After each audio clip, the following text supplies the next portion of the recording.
quarta-feira, as informações do Fernando Martins e Miguel aqui no estúdio com a gente. Um abraço, boa tarde, Fernandinho. Boa tarde, Pedro, boa tarde, Léo, boa tarde a todos que nos ouvem.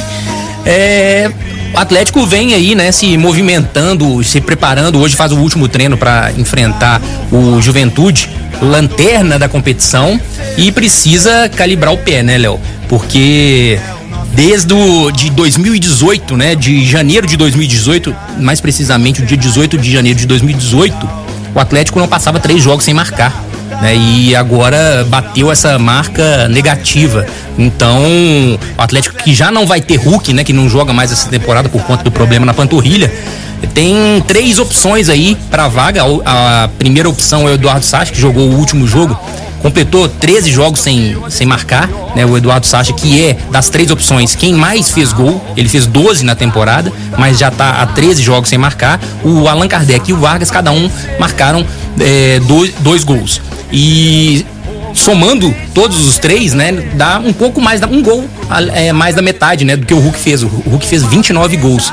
Ou seja, né, é preciso calibrar o pé. As opções, elas não são tão inspiradoras, né, mas o Atlético precisa fazer sua obrigação mais do que nunca. Amanhã o jogo às 7h30 da noite no Mineirão contra o lanterna da competição. O Atlético pode cravar o rebaixamento do Juventude, né, caso o Ceará aí vença ou pontue aí na rodada. E enfim, o torcedor, né, a gente vê que a procura de ingresso para esse jogo não tá tão grande, né, como nos últimos jogos. O torcedor também realmente do Atlético tá sem aquela confiança de antigamente, né? O Atlético vem com os resultados ruins, perdeu pro Flamengo, empatou com o Fortaleza, não jogando muito bem, mas tem que ganhar, né, Léo? Tem que ganhar porque não tem outra alternativa, né? E vai enfrentar a pior equipe do Campeonato Brasileiro. Só então tem 3 vitórias, né? É aquele tipo de cenário, né, que vai se criando. E é um perigo, no futebol, né? A gente já tá acostumado com tanto cenário assim, né? O time só tem 3 vitórias, é um time cachorro morto, né? Entre aspas. E aí, o porco magro que suja a lama. São vários jargões aí que a gente utiliza no futebol. E o Juventude, aliás, não depende nem, por exemplo, do Ceará, não, né? Se ele perder, já tá rebaixado. Verdade, né? verdade. Porque tem 13 pontos de diferença e restarão 12 para disputa. Correto. Uma derrota já sacramenta o rebaixamento, mas a gente vê você falando aí que porco magro que suja a água, né? O Atlético perdeu pro Avaí, né? Que foi a única vitória que o Lisca teve diante do Avaí. Então, acho que por conta desses resultados, empatou com o Ceará dentro de casa, né? O Atlético sem fazer gols e tudo mais. Então, acho que esses resultados é que estão deixando o torcedor meio desanimado mesmo de comparecer ao Mineirão. A gente sabe que é um horário meio complicado pro torcedor sair do trabalho e já chegar no Mineirão ali, fica aquele trânsito bem difícil ali na região da Pampulha, né? Porque pega o pessoal que tá voltando do trabalho, o torcedor que tá chegando, mas a alternativa é vencer ou vencer, né? Porque se o Atlético não ganhar do Juventude, corre sério risco de perder posições, né? E nem vou falar posição, mas posições mesmo, né? Fortaleza tá logo atrás, o próprio América que joga hoje e o São Paulo, né? Que tá 1 ponto atrás. Todas essas 3 equipes aí, se vencer, podem passar o Atlético em caso de uma catástrofe aí, o Atlético perdeu o jogo de amanhã, né, Pedro? E a gente teve ontem a gente compareceu, né, ao evento, a repórter Giovana Pires compareceu ao evento lá na Arena MRV. A gente tem novidades a respeito do futuro estádio do Atlético, né, Pedro? Deixa eu só falar que o Atlético tá defendendo com unhas e dentes a 7ª posição. Não vai perder a 7ª posição, não. Vai ganhar do Juventude. Ou ninguém tá querendo a 7ª, né? Porque continuar em 7º. Mas se a gente 14 jogos. Se a gente for levar em consideração o momento vivido, né? O futebol apresentado. Tá de bom, 7º tá de ótimo tamanho. A sorte é que o início foi bom, né? Agora, eu volto a bater na tela. Não, primeiro, não pode perder ponto pro Juventude em casa, e segundo, tem que mexer o doce direito. Começou a mexer o doce do fim de semana, já achei que teve um negocinho. Então, acho que o Zarate não tá bem.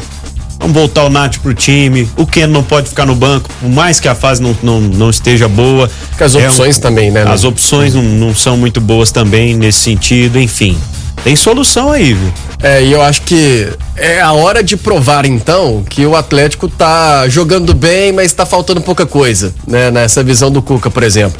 Porque, tudo bem, não tem jogo fácil no campeonato, né? A gente vê, no brasileiro isso acontece muito. É um primeiro colocado que muitas vezes perde pro último, tropeça diante do último.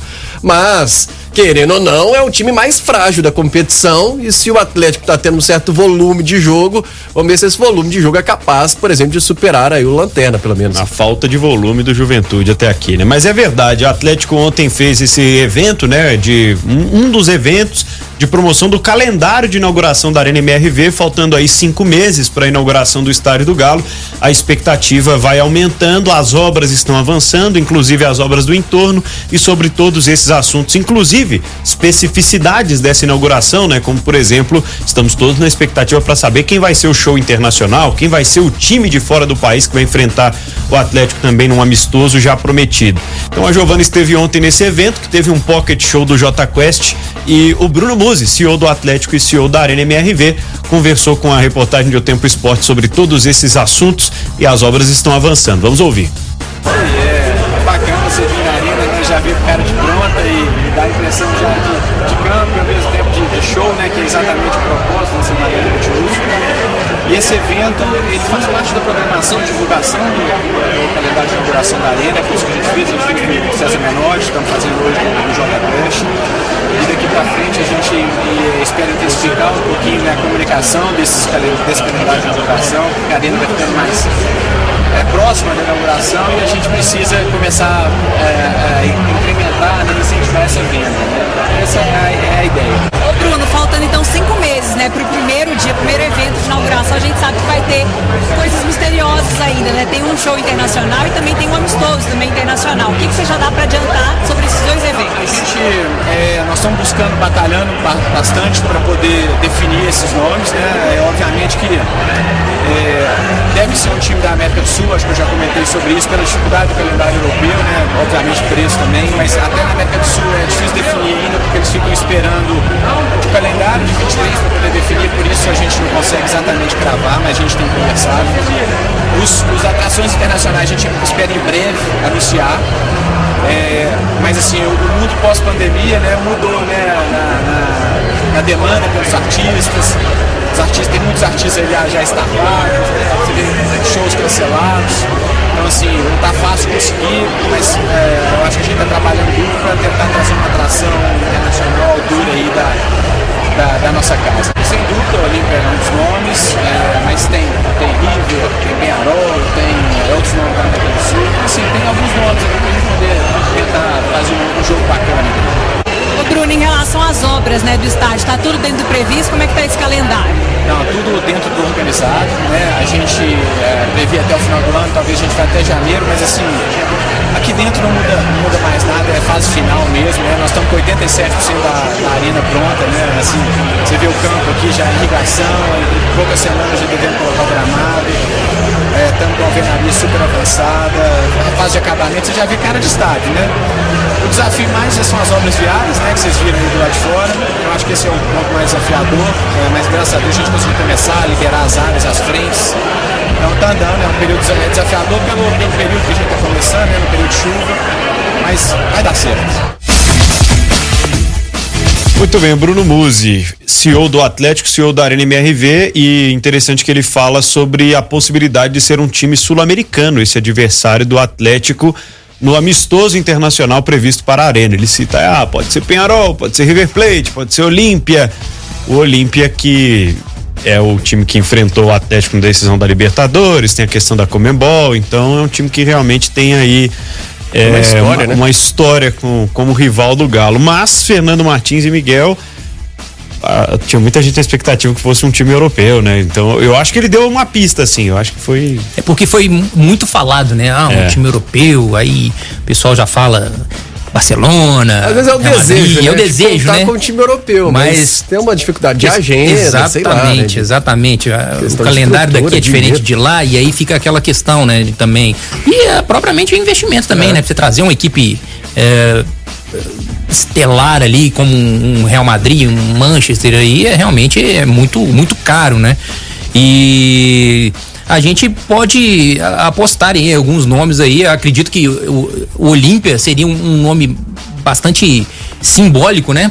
Pela Comebol, né? De 92, pela Libertadores de 2013, seria, apesar do que as torcidas também não se odeiam, né? Já tiveram embates aí fora extra-campo aí falando, mas a Arena segue seu cronograma, né? E divulgou ontem um processo de votação, né, das lendas do Galo, né? O que seria isso, né? Seria um time, né, de ex-jogadores que passaram pelo Atlético, que marcaram a história do Atlético, né, para fazer o jogo das lendas do Galo, né? Um time contra o outro. E nessa votação a Arena colocou 50 nomes de jogadores que passaram pelo Atlético, que fizeram história, outros nem tanto. E 3 deles vão ser votados, né, pela torcida para escolher. Os 3 mais votados, né, vão estar dentro dessa partida aí lendária que vai marcar esse cronograma festivo do ano que vem. E chamou atenção nas redes sociais, né? E confesso que também me chamou atenção. E eu fui procurar saber também os motivos, os critérios para a escolha de alguns nomes. E aí, entre esses nomes, né, o que chamou atenção é que foram bastante falados pelo torcedor, e aí negativamente. Questionados, né? Foi negativamente falando, foram o do atacante Araújo, né? Foi também do Carlos César, lateral, Rafael Marques, né, zagueiro, Rafael Moura, Rafael Miranda, Cho. Alguns jogadores que não tiveram uma grande passagem aí pelo Atlético. Não dá pra se chamar de lenda, né? Exatamente, porque Carlos César que vai ter campeão da Libertadores com o Atlético, né? Pois mas e aí a gente foi procurar saber, assim, o motivo, né? Pô, Carlos César, Araújo, né? Pra mim eu fiquei muito intrigado pelo Araújo, assim, porque passagem completamente quase nula no Atlético. Fez um gol e tudo mais, mas enfim. E aí eu descobri que um dos critérios seria o título da Libertadores, né? Então eles queriam colocar todos os campeões da Libertadores, só que só podem jogadores aposentados, né? Oficialmente aposentados. Por isso que não entraram na lista Diego Tardelli, que ainda não confirmou a aposentadoria, Jesus Dátolo, né, que joga lá no Banfield, na Argentina, Luan, que ainda não confirmou, que está sem clube, mas não confirmou a aposentadoria, e o Jô, que está no Ceará, né? Então, esses jogadores ficaram de fora. Me intrigou também a ausência de Renato Morungaba, que foi um jogador que passou pelo Atlético na década de 80 também. Esse aí eu também fiquei sem a resposta por que ele não entrou. E o Milagres, goleiro também, que tem mais identificação com a América, que fez mais história, foi campeão mineiro pelo América e teve uma passagem também apagada pelo Atlético.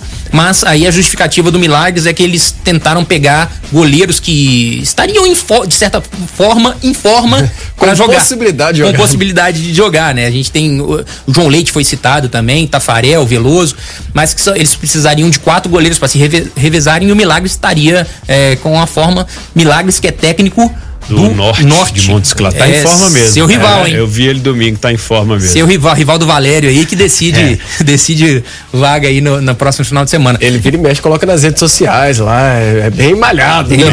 Exatamente.